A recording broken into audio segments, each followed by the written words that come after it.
Welcome to guys logo ಇನ್ ಕನ್ನಡ ಹೊಸ ವಿಡಿಯೋಕ್ಕೆ ಸುಸ್ವಾಗತ. ಇವತ್ತೇ ನಾನು ಬನವಾಸಿಗೆ ಬಂದಿದ್ದೀನಿ. ಈ ಬನವಾಸಿಯ ಮಧುಕೇಶ್ವರ ದೇವಸ್ಥಾನದ ಕ್ಷೇತ್ರವನ್ನು ಇತಿಹಾಸವನ್ನು ಹೇಳಲು ಬಂದಿದ್ದೇನೆ. ಕೇಳಲಾರಂಭಿಸಿ. ಇತ್ತಾನೆ ಜಸ್ಟ್ ಬೈಕಲ್ಲಿ ಬಂದೆ. ಬೈಕಿನ ಹಿಡಿದು ದೇವಸ್ಥಾನ ಕಡೆ ಹೊರಟೆ. ನಾನು ನೋಡ್ತಾ ಇರ್ಬೋದು, ಈಗ ದಸರಾ ಫಂಕ್ಷನ್ ಏನು ನಡೆದಿದೆ ಇಲ್ಲಿ.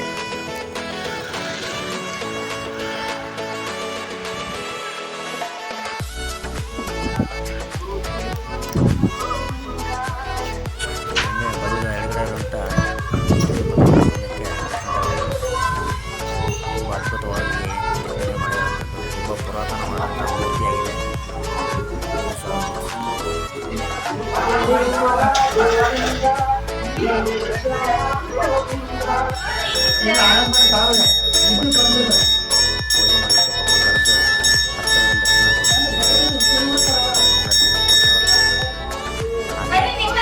ಇಲ್ಲಪ್ಪ ನಮ್ಮ ಹತ್ರ ನಾನು ಈ ಸರಿ ಕಣ್ಣಿ ಅಂತ ಮಾಡಿ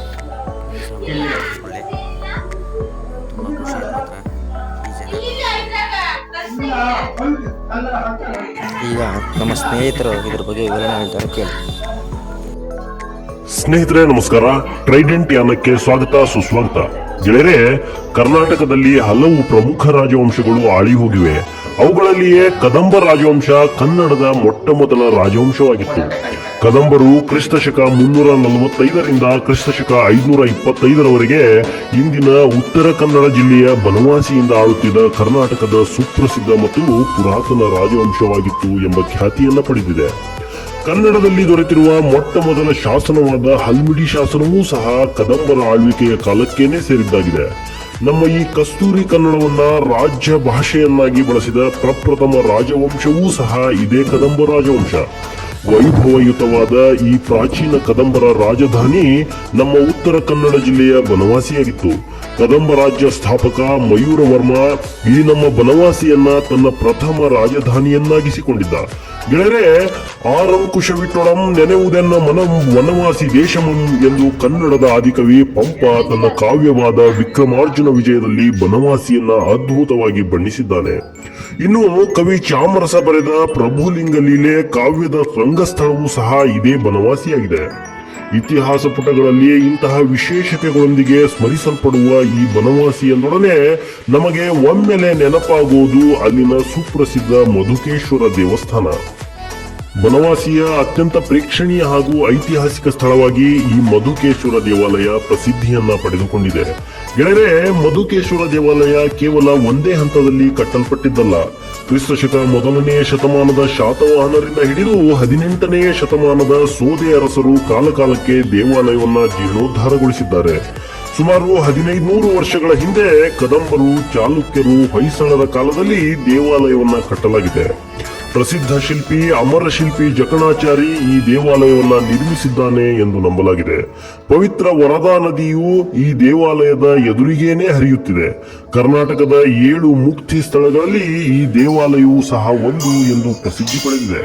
ಇನ್ನು ಪೌರಾಣಿಕ ಐತಿಹ್ಯದ ದೃಷ್ಟಿಕೋನವನ್ನಿಟ್ಟುಕೊಂಡು ನೋಡುವುದಾದರೆ ಮಾರ್ಕಂಡೇಯ ಪುರಾಣದ ಕಥೆಯ ಪ್ರಕಾರ ಕೃತಯುಗದಲ್ಲಿ ಮಹಾವಿಷ್ಣುವಿನ ಕಿವಿಯಿಂದ ಮಧು ಮತ್ತು ಕೈಟಭರೆಂಬ ಇಬ್ಬರು ದೈತ್ಯರು ಉತ್ಪತ್ತಿಯಾಗುತ್ತಾರೆ. ಮುಂದೆ ಆ ಇಬ್ಬರು ದೈತ್ಯರು ಈಶ್ವರನನ್ನ ಕುರಿತು ತಪಸ್ಸು ಮಾಡಿ ವರ ಪಡೆದು ಅಜರಾಮರರಾಗುತ್ತಾರೆ.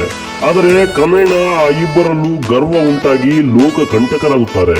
ಭೂಲೋಕವನ್ನೆಲ್ಲ ಜಯಿಸಿ ಆದ ಮೇಲೆ ಬ್ರಹ್ಮನ ಕಾರ್ಯಕ್ಕೆ, ಅದಷ್ಟೇ ಅಲ್ಲದೆ ಶಿವನ ಕಾರ್ಯಕ್ಕೂ ತೊಂದರೆ ಉಂಟು ಮಾಡುತ್ತಾರೆ.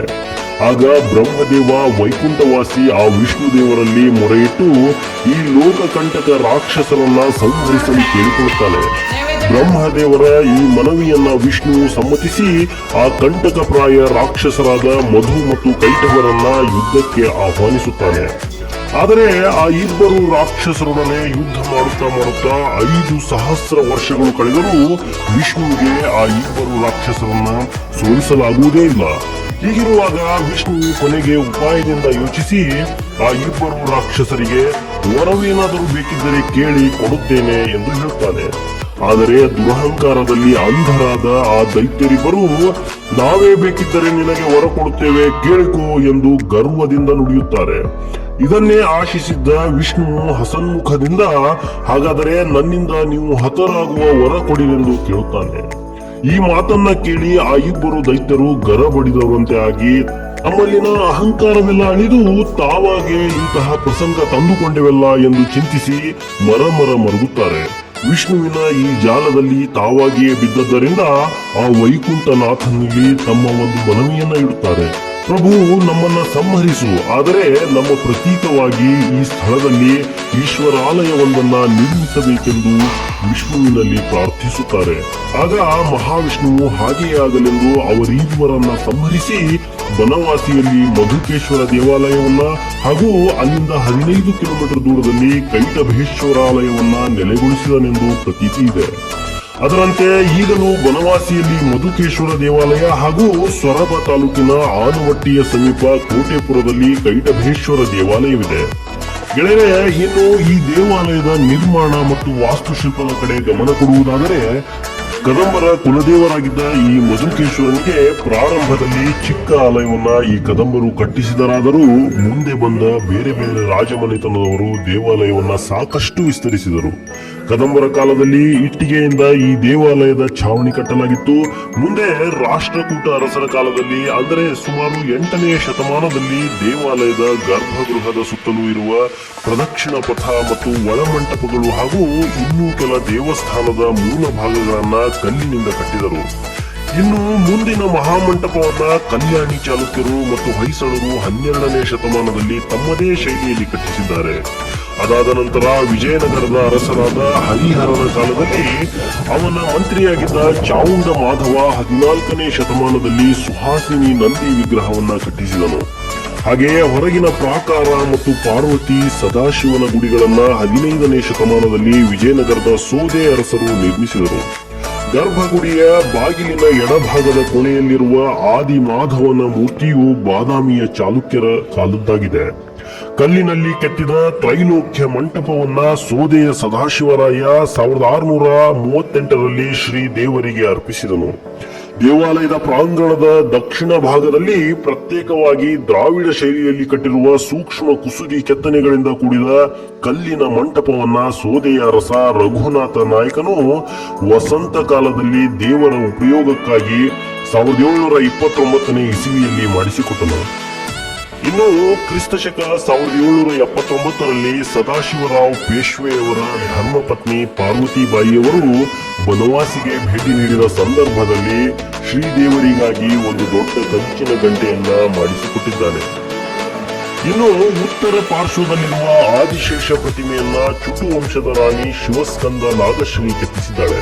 ಬೇರೆ ದಕ್ಷಿಣ ಭಾರತದಲ್ಲಿ ಅತಿ ಪ್ರಾಚೀನ ದೇವಾಲಯಗಳಲ್ಲಿ ಒಂದಾದ ಈ ಮಧುಕೇಶ್ವರ ದೇವಾಲಯ ತನ್ನದೇ ಆದ ಪ್ರತ್ಯೇಕ ಶೈಲಿಯನ್ನು ಹೊಂದಿದೆ.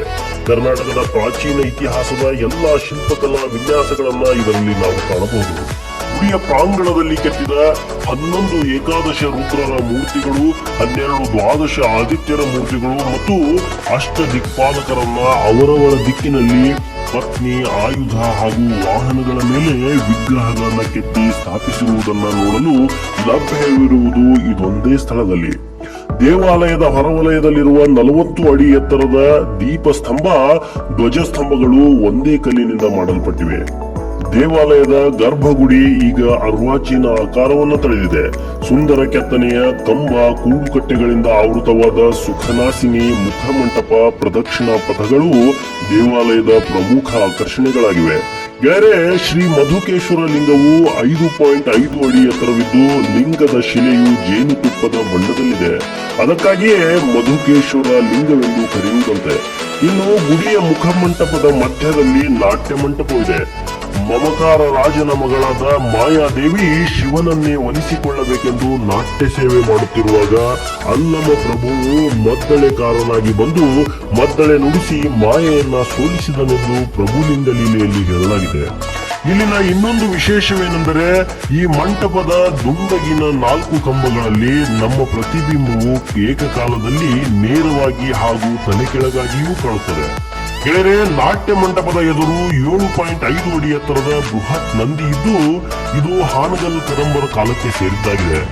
ಇದರ ವಿಶೇಷ ಏನೆಂದರೆ ಈ ನಂದಿಯು ತನ್ನ ಎಡಗಣ್ಣಿನಿಂದ ಎದುರಿಗಿರುವ ಶಿವನನ್ನು ಹಾಗೂ ತನ್ನ ಬಲಗಣ್ಣಿನಿಂದ ಪಕ್ಕದ ಪಾರ್ವತಿ ಗುಡಿಯಲ್ಲಿರುವ ಆ ತಾಯಿ ಪಾರ್ವತಿಯನ್ನೂ ನೋಡುತ್ತಿದೆ.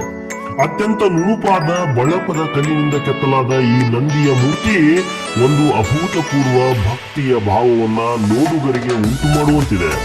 ಇನ್ನು ದೇವಾಲಯದ ದಕ್ಷಿಣ ಪಾರ್ಶ್ವದಲ್ಲಿರುವ ಕಲ್ಲಿನ ಮಂಟಪವು ಗ್ರಾನೈಟ್ ಶಿಲೆಯಿಂದ ಮಾಡಿದ್ದಾಗಿದೆ. ಇದರ ಮೇಲೆ ಶಾಸನಗಳನ್ನ ಕೆತ್ತಲಾಗಿದ್ದು ಮಂಚದ ಮೇಲೆ ಗಿಳಿ, ಸಿಂಹಗಳು, ಆನೆಗಳು, ಛಾವಣಿಯ ಕಮಲಗಳನ್ನ ಅದ್ಭುತವಾಗಿ ಕೆತ್ತಲಾಗಿದೆ. ಸೋದೆಯ ರಘುನಾಥ ನಾಯಕನು 1628ರಲ್ಲಿ ಇದನ್ನ ಮಧುಕೇಶ್ವರನಿಗೆ ಅರ್ಪಿಸಿದ್ದನು ಎಂದು ಹೇಳಲಾಗುತ್ತೆ. ಗೆಳೆಯರೆ, ಇನ್ನು ಈ ಭವ್ಯ ದೇವಾಲಯದ ಬಲಭಾಗಕ್ಕೆ ಅನನ್ಯವಾದ ಅರ್ಧ ಗಣಪತಿಯ ಮೂರ್ತಿ ಇದ್ದು ಇದರ ಇನ್ನೊಂದು ಅರ್ಧ ಭಾಗ ವಾರಣಾಸಿಯಲ್ಲಿದೆ ಎಂದು ನಂಬಲಾಗಿದೆ. ಈ ಮೂರ್ತಿಯು ಅರ್ಧಾಂಗಿ ಇಲ್ಲದೆ ನಿಂತಿರುವ ಏಕದಂತನ ಬ್ರಹ್ಮಚರ್ಯವನ್ನ ಸಂಕೇತಿಸುವಂತಿದೆ. ಗೆಳೆಯರೆ, ಇಷ್ಟೆಲ್ಲ ಕಲೆ, ಸಂಸ್ಕೃತಿ ಹಾಗೂ ಸೊಬಗನ್ನ ತನ್ನಲ್ಲಿ ಇಟ್ಟುಕೊಂಡಿರುವ ಈ ಮಧುಕೇಶ್ವರ ದೇವಾಲಯದಲ್ಲಿ ಪ್ರತಿ ವರ್ಷ ಮಹಾಶಿವರಾತ್ರಿಯನ್ನ ಅದ್ಧೂರಿಯಾಗಿ ಆಚರಿಸಲಾಗುತ್ತೆ. ಪ್ರಪಂಚದ ಎಲ್ಲಾ ಮೂಲೆಗಳಿಂದ ಜನರು ಈ ಅದ್ದೂರಿ ಹಬ್ಬದಾಚರಣೆಗೆ ಬನವಾಸಿಯ ಮಧುಕೇಶ್ವರನ ದೇವಾಲಯದಲ್ಲಿ ಬಂದು ಸೇರುತ್ತಾರೆ. ಇನ್ನು ಕರ್ನಾಟಕ ಸರ್ಕಾರವೂ ಸಹ ಕದಂಬರ ಸವಿ ನೆನಪಿನಲ್ಲಿ ಪ್ರತಿ ವರ್ಷ ಬನವಾಸಿಯಲ್ಲಿ ಕದಂಬೋತ್ಸವವೆಂಬ ಸಾಂಸ್ಕೃತಿಕ ಉತ್ಸವವನ್ನ ನಡೆಸುತ್ತಾ ಬಂದಿದೆ. ಕನ್ನಡ ಚಿತ್ರರಂಗದ ಇತಿಹಾಸದಲ್ಲಿ ಸದ್ದು ಮಾಡಿದ್ದ ವರನಟ ಡಾಕ್ಟರ್ ರಾಜ್ಕುಮಾರ್ ಅಭಿನಯದ ಮಯೂರ ಎಂಬ ಚಲನಚಿತ್ರವೂ ಸಹ ಇದೇ ಕದಂಬ ಹಾಗೂ ಬನವಾಸಿಯ ಮಧುಕೇಶ್ವರ ದೇವಾಲಯದ ಇತಿಹಾಸದಿಂದ ಆಧಾರಿತವಾಗಿದೆ. ಗೆಳೆಯರೆ, ಇಷ್ಟೆಲ್ಲ ವಿಶೇಷತೆ ಇರುವ ಬನವಾಸಿ ಕ್ಷೇತ್ರಕ್ಕೆ ತಾವುಗಳು ಸಹ ಒಮ್ಮೆ ಭೇಟಿ ನೀಡಿ ಎಂದು ಹೇಳುತ್ತಾ ನಾನು ನಿರ್ಗಮಿಸುತ್ತೇನೆ. ಕೇಳಿದ್ರಲ್ಲ ಫ್ರೆಂಡ್, ಇಷ್ಟೆಲ್ಲ ಇದರ ಇತಿಹಾಸ ಇದೆ. ಇನ್ನೂ ಹೇಳ್ತಾ ಹೋದರೆ ಇನ್ನೂ ತುಂಬ ಇದೆ. ನಮಗೆ ಗೊತ್ತಿರೋಷ್ಟು ನಾವು ಕಳಿಸಿದ್ದೀವಿ. ನೀವು ನೋಡ್ತಾ ಇರ್ಬೋದು ಆಯುಧ ಪೂಜೆಗೆ ಇಟ್ಟಿರೋಂಥ ಎಲ್ಲ ವಸ್ತ್ರಗಳು ನೋಡಿ, ಹಳೆಯ ಕಂಬಗಳು, ಕೆತ್ತನೆ ಕಂಬಗಳು ಇಲ್ಲಿ ನೋಡ್ತಾ ಇರ್ಬೋದು. ಇದು ಪಾಂಡವರು ಅವಾಗ ಕವಡೆ ಆಡ್ತಾ ಇರೋವಂಥದ್ದು. ಅದು ಸಂಸ್ಕೃತದಲ್ಲಿದೆ, ನಮ್ಗೆ ಗೊತ್ತಾಗಲ್ಲ, ಹಳೆ ಕನ್ನಡದ ರೀತಿ ಬರ್ತಿದ್ದಾರೆ.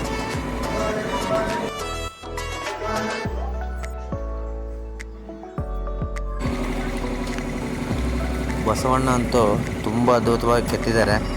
ಒಳಗಡೆ ತುಂಬ ಕತ್ತಲಿದೆ. ಈ ಮೂರ್ತಿಗಳು ನೋಡ್ಬೋದು, ಚಿಕ್ಕ ಕೆತ್ತನೆ ಎಷ್ಟು ಅದ್ಭುತವಾಗಿದೆ. ಇದರ ಕೆತ್ತನೆ ನೋಡಲಿಕ್ಕೆ ಎಡ್ಕಂಡು ಸಾಲದು.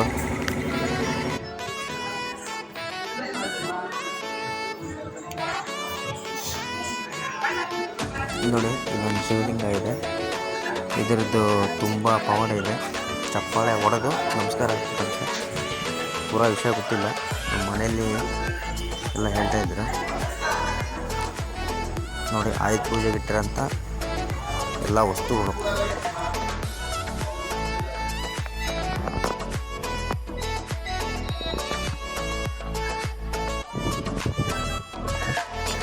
ಗೋಪುರ ನೋಡಿ ಎಷ್ಟು ಸುಂದರವಾಗಿ ಕಟ್ಟಿದ್ದಾರೆ. ಮಳೆ ಬಂದು ಆಲ್ಮೋಸ್ಟ್ ಅದು ಬ್ಲ್ಯಾಕ್ ಆಗಿದೆ. ಕ್ಲೀನಿಂಗ್ ಮಾಡ್ತಾರೆಲ್ಲ ಗೊತ್ತಿಲ್ಲ.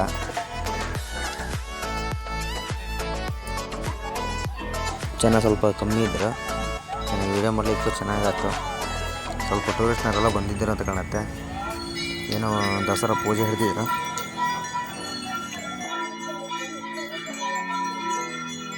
ಒಳಗೆ ಮಹಾಮಂಗಳಾರತಿ ಭಾಳ ನಡೀತಾ ಇದೆ.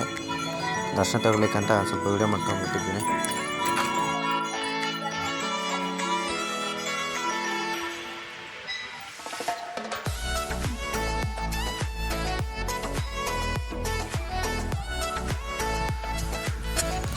ಗಾಯ್ಸ್, ಇಷ್ಟೆಲ್ಲ ವೀಡಿಯೋ ನೋಡಿದ್ದೀರಿ.